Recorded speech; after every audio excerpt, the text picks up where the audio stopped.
ಪ್ರೀತಿಯ ನನ್ನ ಯೂಟ್ಯೂಬ್ ಕುಟುಂಬಕ್ಕೆ ಮತ್ತೊಮ್ಮೆ ನನ್ನ ಚಾನಲ್ಗೆ ಸ್ವಾಗತ.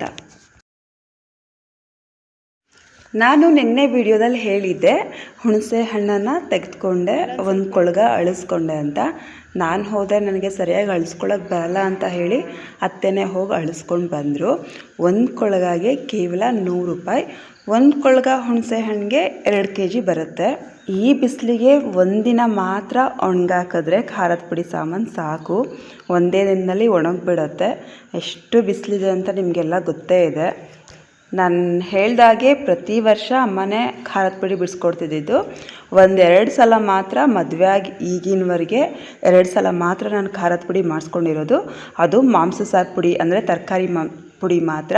ಬೇಳೆ ಸಾಂಬಾರು ಪುಡಿ ಅಂತೂ ಇದುವರೆಗೂ ಅಮ್ಮನ ಮನೇಲೆ ನಾನು ಮಾಡಿಸ್ಕೊಂಡು ಬರೋದು. ನಾನು ಇದನ್ನು ಸೇರಿದ್ರೆ 3ನೇ ಸಲ ಮಾಡಿಸ್ಕೊತಿರೋದು ಖಾರದ ಪುಡಿ. ಜೊತೆಗೆ ಮತ್ತೊಂದು ವಿಶೇಷ ಏನು ಅಂತ ಹೇಳಿದ್ರೆ, ಅಮ್ಮ ಕೂಡ ಇವತ್ತು ಇಲ್ಲೇ ಖಾರದ ಪುಡಿ ಮಾಡಿಸ್ಕೊತಾ ಇದ್ದಾರೆ. ಕಾರಣ ಏನು ಅಂತ ಹೇಳಿದ್ರೆ, ಅಪ್ಪ ತೀರ್ಕೊಂಡು ವರ್ಷ ಅಲ್ವಾ, ವರ್ಷ ಆಗೋಕ್ಕೂ ಮುಂಚೆ ಖಾರದ ಪುಡಿ ಮಾಡೋ ಹಾಗಿಲ್ವಂತೆ ಅವ್ರ ಮನೆಯಲ್ಲಿ. ಅದಕ್ಕೆ ನಮ್ಮನೇಲೇ ಮಾಡ್ಕೊಳ್ಳೋಣ ಬನ್ನಿ ಅಂದೆ. ಅದಕ್ಕೆ ಅವರು ಕೂಡ ಸಾಮಾನೆಲ್ಲ ತೊಗೊಂಡು ಇಲ್ಲಿಗೆ ಬಂದಿದ್ದಾರೆ.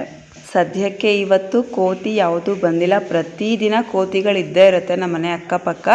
ನಮ್ಮ ಅದೃಷ್ಟಕ್ಕೆ ಇವತ್ತು ಕೋತಿಗಳು ಬಂದಿಲ್ಲ. ಲಾಸ್ಟ್ ಟೈಮ್ ನಾನು ಖಾರದ ಪುಡಿ ಮಾಡುವಾಗ ಎಷ್ಟೆಷ್ಟು ಹಾಕಿದ್ದೆ, ಏನೇನು ಹಾಕಿದ್ದೆ ಅನ್ನೋದರ ವಿಡಿಯೋ ಮಾಡಿದ್ದೆ. ಅದು ಸುಮಾರು ಒಂದು 500 ಜನದ ಮೇಲೆ ನೋಡಿದ್ದಾರೆ. ಆವಾಗ ನನಗೆ ಯಾರೂ ಪರಿಚಯ ಇರಲಿಲ್ಲ.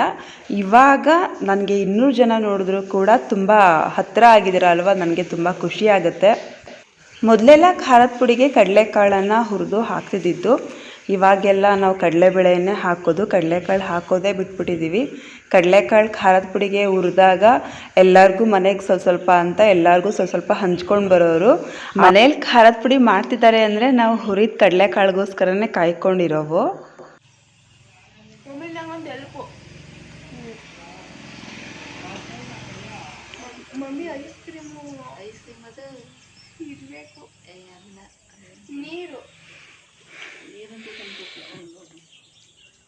ಎಣ್ಣೆ ಹಾಕೊಟ್ಲಾ? ನನಗೆ ಯಾಕೋ ಇದ್ದಕ್ಕಿದ್ದ ಹಾಗೆ ತುಂಬ ತಲೆನೋವು ಬಂತು. ಹೊರಗಡೆ ದಿಂಬು ಹಾಕ್ಕೊಂಡು ಮಲ್ಕೊಂಡೇ ಬಿಟ್ಟಿದ್ದೀನಿ. ಎಲ್ಲ ಒರೆಸಿದ್ದೆ ಇವಾಗ ತಾನೇ. ಕಾಳೆಲ್ಲ ಒಣಗಾಕೋಣ, ನೆಲಕ್ಕೆ ಹಾಕೋಣ ಅಂತೇಳಿ ನೀಟಾಗೆಲ್ಲ ಒರೆಸಿದ್ದೆ. ನನಗೆ ಕಣ್ಣೆಲ್ಲ ಉರಿ ಬಂದುಬಿಡ್ತು, ಹಾಗೆ ಮಲ್ಕೊಂಡ್ಬಿಟ್ಟಿದ್ದೀನಿ. ಶಾರುನೇ ಅಮ್ಮಂಗೆ ಎಣ್ಣೆ ಹಾಕ್ಕೊಟ್ಟಿದ್ದಾಳೆ ತಲೆಗೆ. ಮಕ್ಕಳಿಗೆ ಅದೆಲ್ಲ ಕಲಿಸ್ಬೇಕು. ನಮ್ಮ ಅಜ್ಜಿ ನಮ್ಮಮ್ಮ ತಲೆಗೆ ಎಣ್ಣೆ ಹಾಕ್ಕೊಡ್ಬೇಕು, ಅವ್ರಿಗೆ ಹೆಲ್ಪ್ ಮಾಡಬೇಕು ಅನ್ನೋದು ಮನಸ್ಸಲ್ಲಿ ಬಂದರೆ ಪ್ರೀತಿಯನ್ನು ಜಾಸ್ತಿ ಆಗುತ್ತೆ. ಅಮ್ಮ ಯಾಕೋ ತಲೆ ಕಡಿತಿದೆ, ಸ್ವಲ್ಪ ತಲೆ ನೋಡ್ಕೊಡು ಅಂತ ಹೇಳಿದ್ರು. ಅದಕ್ಕೆ ನಾನು ಅವ್ರಿಗೆ ತಲೆ ನೋಡ್ಕೊಡ್ತಾ ಇದ್ದೀನಿ. ಪಾಪ ನಮ್ಮ ಅತ್ತೆ ಕೂಡ ಅವಾಗವಾಗ ಬರ್ತಿರ್ತಾರೆ. ಪಾಪ ಬಿಸಿಲಿಂದ ಬಂದಿರ್ತಾರಲ್ವ, ಬೇವ್ರಿಗೆಲ್ಲ ತಲೆ ಕಡಿತಿರುತ್ತೆ. ಅವ್ರಿಗೆ ನೋಡಿಸ್ಕೊಂಡ್ರೆ ಒಂಥರ ಸಮಾಧಾನ. ನಾವು ಕೂಡ ಅವ್ರ ಜೊತೆ ಟೈಮ್ ಸ್ಪೆಂಡ್ ಮಾಡಿದಾಗ ಆಗುತ್ತೆ ಅಂತ ಹೇಳಿ ಈ ರೀತಿ ಆದರೂ ಅವ್ರ ಜೊತೆ ಕಾಲ ಕಳೆದಂಗೆ ಆಗುತ್ತೆ ಅಂತ ನಾನು ನೋಡ್ಕೊಡ್ತೀನಿ. ನಮ್ಮನೆ ಖಾರದ ಪುಡಿ ನಾನು ಸ್ವಲ್ಪ ಜಾಸ್ತಿ ಮಾಡಿಕೊಂಡೆ.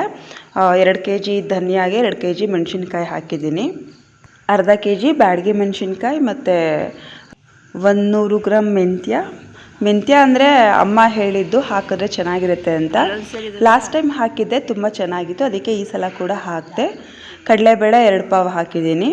ಮತ್ತು ಅರಿಶಿಣವನ್ನು 1 ಹಿಡಿ ಪುಡಿ ಮಾಡಾದಮೇಲೆ, ಪುಡಿ ಅಂದರೆ ತೀರಾ ಪುಡಿ ಮಾಡೋದು ಬೇಡ, ಸುಮಾರು ಪುಡಿ ಮಾಡಿ 4 ಹಿಡಿ ಹಾಕಿದ್ದೀನಿ. ಏನಾದರೂ ಕಲ್ಲಿದ್ರೆ ಅಂತ ಹೇಳಿ ಧನ್ಯವನ್ನು ಅಮ್ಮ ಅಣ್ಕಲ್ ಹುಯ್ತಾ ಇದ್ದಾರೆ. ಈ ಥರ ಎಲ್ಲ ನಮಗೆ ಮಾಡೋಕ್ಕೆ ಬರೋಲ್ಲ. ಮಾಮೂಲಿ ನಾನು ಲಾಸ್ಟ್ ಇಯರ್ ಹಾಗೆ ಸೋಸ್ಕೊಂಡಿದ್ದೆ ಮರದಲ್ಲಿ. ಇವಾಗ ನಮ್ಮ ಮನೆಗೆ ಬೇರೆ ಅವ್ರ ಮನೆಗೆ ಬೇರೆ ಕಡಲೆಬೇಳೆಯನ್ನು ಹುರಿತಾ ಇದ್ದೀನಿ. ನಾನು ಮೊದಲೇ ಹೇಳಿದಾಗೆ ನಮ್ಮ ಮನೆಗೆ 2 ಪಾವು ಕಡಲೆಬೇಳೆ ಹುರ್ಕೊತೀನಿ. ಒಟ್ಟಿಗೆ ಹಾಕಿಬಿಟ್ರೆ ಹುರಿದ್ರೆ ಅದು ಸೀದೋಗಿಬಿಡುತ್ತೆ. ಒಂದು ಕಡೆ ಹುರಿಯಲ್ಲ, ಒಂದು ಕಡೆ ಸೀದೋಗಿಬಿಡುತ್ತೆ. ಅದಕ್ಕೆ 1 ಪಾವು ಹಾಕ್ಕೊಂಡು ಹುರಿತಾ ಇದ್ದೀನಿ.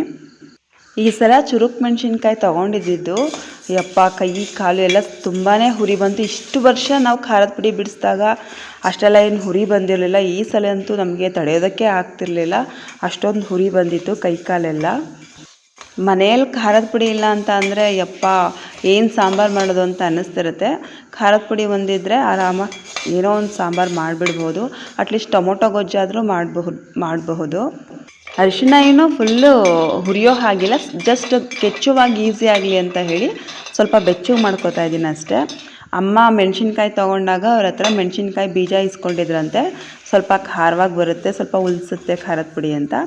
ಅದನ್ನು ಹುರಿತಾ ಇದ್ದೀನಿ, ಇಬ್ರಿಗೂ ಸ್ವಲ್ಪ ಹಾಕ್ಕೊಂಡ್ರೆ ಆಯಿತು ಅಂತ.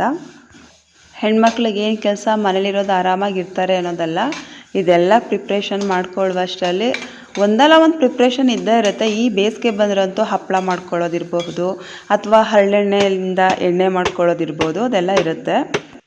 ನಾನೆಲ್ಲ ಒಳಗಡೆ ಹುರ್ಕೊಳ್ಳುವಷ್ಟರಲ್ಲಿ ಅಮ್ಮ ಮೆಣಸಿನ್ಕಾಯಿ ಕೆಚ್ತಾ ಇದ್ದಾರೆ.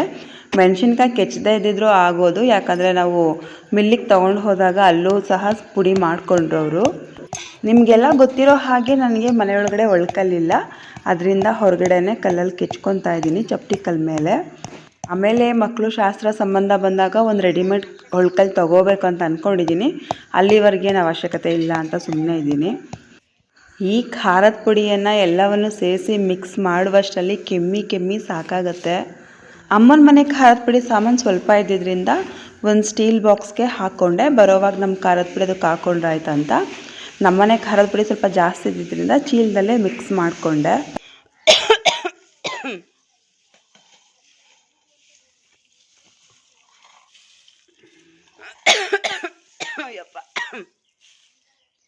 ಖಾರದ ಪುಡಿ ಮಾಡ್ಕೊಳ್ಳೋದು ಸಾಕು, ಕೆಮ್ಮು ಬರೋದು ಸಾಕು, ಮೈಯೆಲ್ಲ ಯಪ್ಪ ತಡೆಯೋದಕ್ಕಾಗದೇ ಅಷ್ಟು ಹುರಿತೈತಿ ಈ ಸಲಿಯಂತೂ. ಖಾರದ ಪುಡಿ ಮೇಲೆ ಬಿಡಿಸೋದಕ್ಕೆ ಅಂತ ಹೇಳಿ 2 ಪಾವು ಅಕ್ಕಿ ತೊಗೊಂಡೆ. ಬೆಳಿಗ್ಗೆಯಿಂದ ಬಿಸಿಲಲ್ಲಿ ಒಣಗ ಹಾಕಿ ನಾವು ಸ್ವಲ್ಪ ಅದೆಲ್ಲ ಎತ್ಕೊಳ್ಳುವಷ್ಟರಲ್ಲಿ ನಾವು ಕೂಡ ಬಿಸಿಲಲ್ಲಿ ಒಣಗಿದ್ದಾಗಿತ್ತು. ಇಲ್ಲಿಂದ ನಾವು ದೊಡ್ಡಪಾಳ್ಯದಲ್ಲಿ ಖಾರದ ಪುಡಿ ಬಿಡಿಸ್ಕೊಂಡು ಬರೋಣ ಅಂತ ಹೋದ್ವಿ. ಆದರೆ ದೊಡ್ಡಪಾಳ್ಯದಲ್ಲಿ ಕರೆಂಟ್ ಇರಲಿಲ್ಲ. ನಾನು ಯಾವ ಬಟ್ಟೆ ಹಾಕಿದ್ದೆ ಅದರಲ್ಲೇ ಹೋದೆ. ದೊಡ್ಡಪಾಳ್ಯದಲ್ಲಿ ಕರೆಂಟ್ ಇಲ್ಲದೆ ಇರೋದ್ರಿಂದ ನಾವು ಕಿರಂಗೂರಿಗೆ ಹೋದ್ವಿ. ಕಿರಂಗೂರು ಅಂತ ಹೇಳಿದ್ರೆ ಬಾಬುರಾಯನ ಕೊಪ್ಪಲಿಂದ ಸ್ವಲ್ಪ ಮುಂದೆ ಹೋಗಬೇಕು. ಖಾರದ ಪುಡಿ ಬಿಡಿಸೋಕ್ಕಂತೂ ಇಬ್ಬಿಬ್ಬರೇ ಹೋಗಬೇಕು, ಒಬ್ಬರು ಕೈಯಲ್ಲಿ ಆಗಲ್ಲ. ಯಾಕಂತ ಹೇಳಿದ್ರೆ ಅವ್ರು ಬಿಡಿಸಿ ಕೊಟ್ಟು ನಾವು ಸ್ವಲ್ಪ ಅದನ್ನು ಹಾರಾಕಬೇಕಾಗುತ್ತೆ. ಖಾರದ ಪುಡಿ ಬಿಡಿಸಿ ಬೇಗ ಹಾರಾಕಿಲ್ಲ ಅಂದರೆ ಖಾರದ ಪುಡಿ ಕಪ್ಪು ಬಂದುಬಿಡುತ್ತೆ. ಇಲ್ಲೂ ಕೂಡ ಎಲ್ಲರೂ ಜೊತೆಯಾಗೇ ಬಂದಿದ್ದರು, ಗಂಡ ಹೆಂಡ್ತಿರು, ಅಮ್ಮ ಮಕ್ಕಳು ಎಲ್ಲ ಬಂದಿದ್ದರು.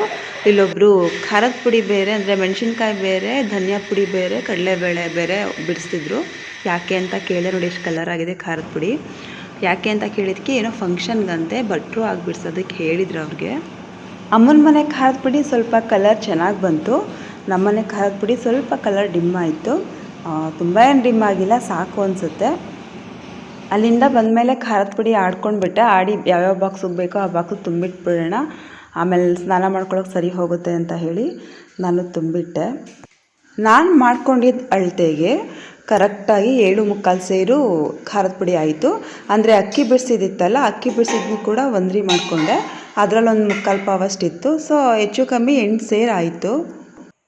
ಈ ಖಾರದ ಪುಡಿ ನಮಗೆ ತುಂಬ ದಿನ ಆಗುತ್ತೆ, ಆಮೇಲೆ ಬೇಕಾದ್ರೆ ನೋಡೋಣ. ನನ್ನ ಹತ್ರ ಖಾರದ ಪುಡಿ ಖಾಲಿಯಾಗಿದೆ ಅಂದ ತಕ್ಷಣ ಅತ್ತೆ ಸ್ವಲ್ಪ ನನಗೆ ಕೊಟ್ಟಿದ್ದರು. ಅವ್ರು ಕೊಟ್ಟಿದ್ದ ಖಾರದ ಪುಡಿನೇ ತುಂಬ ದಿನ ಆಗಿತ್ತು. ಸೊ ಪಾಪ ವಯಸ್ಸಾದವ್ರ ಹತ್ರ ಈಸ್ಕೊಂಡ್ಮೇಲೆ ಅವ್ರಿಗೂ ಕೂಡ ವಾಪಸ್ ಕೊಡಬೇಕಲ್ವಾ. ನಾನು ಅಮ್ಮ ಮತ್ತು ನಮ್ಮ ಅತ್ತೆ ಬಿಟ್ಟರೆ ಬೇರೆ ಯಾರ ಹತ್ರನೂ ಕೇಳೋದಕ್ಕೆ ಹೋಗಲ್ಲ. ಸೊ ಅವ್ರು ನಾನು ಕೇಳದೇ ಇದ್ರೂ ನೋಡ್ತಿರ್ತಾರಲ್ವ. ಸೊ ಏನಿಲ್ಲ ಅದನ್ನು ಸ್ವಲ್ಪ ಕೊಟ್ಟಿರ್ತಾರೆ. ಯಾಕೆ ಇದನ್ನು ಹೇಳ್ತಿದ್ದೀನಿ ಅಂದರೆ, ಕಷ್ಟ ಅಂದಾಗ ಮನೆಯವರೇ ಮಾಡಬೇಕು, ಬೇರೆ ಯಾರೋ ಮಾಡ್ತಾರೆ ಅಂತ ಅವ್ರನ್ನೆಲ್ಲ ನಂಬೋದಕ್ಕಾಗಲ್ಲ ಅಂತ ಹೇಳ್ತಿದ್ದೀನಿ ಅಷ್ಟೇ. ಅವ್ರು ನಮ್ಮನೆ ಖಾರದ ಪುಡಿ ಹೇಗಿದೆ ಅಂತ ಟೇಸ್ಟ್ ನೋಡಿದಾಗೂ ಆಗುತ್ತೆ, ಅವ್ರಿಗೂ ಒಂದಷ್ಟು ದಿನ ಆಗುತ್ತೆ ಅಂತ ಹೇಳಿ ನಾನು ಬಾಕ್ಸ್ಗೆಲ್ಲ ಹಾಕ್ಕೊಂಡು ಅವ್ರಿಗೊಂದು ಸೇರು ನಮ್ಮ ಅತ್ತೆಗೊಂದು ಸೇರು ತೊಗೊಂಡೋಗಿ ಕೊಟ್ಬಿಟ್ಟು ಬಂದೆ. ಈ ದಿನದ ವ್ಲಾಗ್ ನಿಮಗೆ ಇಷ್ಟ ಆದರೆ ಒಂದು ಲೈಕ್ ಮಾಡಿ. ಫಸ್ಟ್ ಟೈಮ್ ನನ್ನ ಚಾನಲ್ನ ನೋಡ್ತಿರೋರು ಸಬ್ಸ್ಕ್ರೈಬ್ ಮಾಡೋದನ್ನು ಮರಿಬೇಡಿ. ನನ್ನ ಕೋಪ ಹೇಗಿರುತ್ತೆ ಅನ್ನೋದನ್ನು ನೀವು ಈ ವಿಡಿಯೋದಲ್ಲಿ ನೋಡಬಹುದು. ಯಾಕಂತ ಹೇಳಿದ್ರೆ ನಾನು ವಿಡಿಯೋ ಮಾಡಿಕೊಡು ಅಂತ ಕೇಳಿದ್ದಕ್ಕೆ ನನ್ನ ಮಗಳು ಕೋಪ ಮಾಡ್ಕೊಂಡು ವಿಡಿಯೋ ಮಾಡಿಕೊಟ್ಲು. ಆವಾಗ ನಾನು ಕೂಡ ಕೋಪ ಮಾಡಿಕೊಂಡೆ. ಆದಷ್ಟು ಬೇಗ ಒಂದು ಟ್ರೈಪಾಡ್ ತೊಗೋಬೇಕು.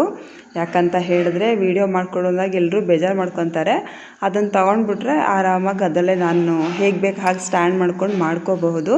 ನಾನು ಮೊದಲೇ ಹೇಳಿದ್ನಲ್ಲ, ಯಾವಾಗ 2000 ಜನ ಸಬ್ಸ್ಕ್ರೈಬರ್ಸ್ ಆಗ್ತಾರೋ ಆಗ ತೊಗೊಳ್ಳೋಣ ಅಂತ ಅಂದ್ಕೊಂಡಿದ್ದೀನಿ. ಅಲ್ಲಿವರೆಗೂ ಹೀಗೆ ಹೇಗೋ ಕಷ್ಟಪಡ್ತಿರ್ತೀನಿ. ಹರಿಣಿಸಿಸ್, ನೀವು ಕೇಳಿದ ಹಾಗೆ ಈ ವಿಡಿಯೋ ಎಡಿಟಿಂಗ್ ಮಾಡುವಾಗ ನಾನು ವಿಡಿಯೋ ಮಾಡ್ಕೊಂಡಿದ್ದೀನಿ. ಆದಷ್ಟು ಬೇಗ ಆ ವಿಡಿಯೋ ಕೂಡ ಬರುತ್ತೆ. ನಾನು ಹೇಗೆ ವಿಡಿಯೋಗಳನ್ನ ಎಡಿಟ್ ಮಾಡ್ತೀನಿ ಅನ್ನೋ ವಿಡಿಯೋ. ಗೀತಾ ಸಿಸ್ಟರ್ ಅವರು ಕೇಳಿದ್ದೀರಾ ಕಾಕಡ ಹೂ ಗಿಡದ ಬಗ್ಗೆ ಹೇಳಿ ಅಂತ. ಇನ್ನು ಅದನ್ನು ವಿಡಿಯೋ ಮಾಡ್ಕೊಳ್ಳೋದಕ್ಕಾಗಿಲ್ಲ, ದಯವಿಟ್ಟು ಬೇಜಾರು ಮಾಡ್ಕೋಬೇಡಿ. ಆ ವಿಡಿಯೋ ಕೂಡ ಆದಷ್ಟು ಬೇಗ ಮಾಡೋದಕ್ಕೆ ಪ್ರಯತ್ನ ಪಡ್ತೀನಿ. ನನಗೆ ಸಾಮಾನ್ಯವಾಗಿ ಕೋಪ ಬರಲ್ಲ. ಕೋಪ ಬಂದರೆ ನಾನಾಗಿರಲ್ಲ. ಹೊರಗಡೆ ಯಾರ ಮೇಲೂ ಕೋಪ ಮಾಡ್ಕೊಳ್ಳೋ ಅಭ್ಯಾಸನೇ ಇಲ್ಲ. ನಾನು ಯಾರ ಹತ್ರನೂ ಜಗಳನೇ ಮಾಡೋಲ್ಲ. ಬಟ್ ಮನೆಯಲ್ಲಿ ಮಕ್ಳ ಜೊತೆ ಇರೋದ್ರಿಂದ ಎಲ್ಲ ಟೆನ್ಷನ್ ತೆಗೆದು ಅವ್ರ ಮೇಲೆ ಹಾಕೋದು. ನಾನು ಕೋಪ ಮಾಡಿಕೊಂಡಾಗ ನನ್ನ ಮುಖ ಹೇಗಿರುತ್ತೆ ನೀವು ನೋಡಲಿ ಅಂತ ಹೇಳಿ ಇದನ್ನು ಕಟ್ ಮಾಡಿದೆ, ಹಾಕಿದ್ದೀನಿ. ತುಂಬ ದಿನಗಳವರೆಗೆ ಖಾರದ ಪುಡಿ ಕೆಡದೆ ಇರಲಿ ಅಂತ ಹೇಳಿ ಇಂಗು ಮತ್ತು ಉಪ್ಪನ್ನು ಹಾಕಿ ಇಡ್ತಾ ಇದ್ದೀನಿ.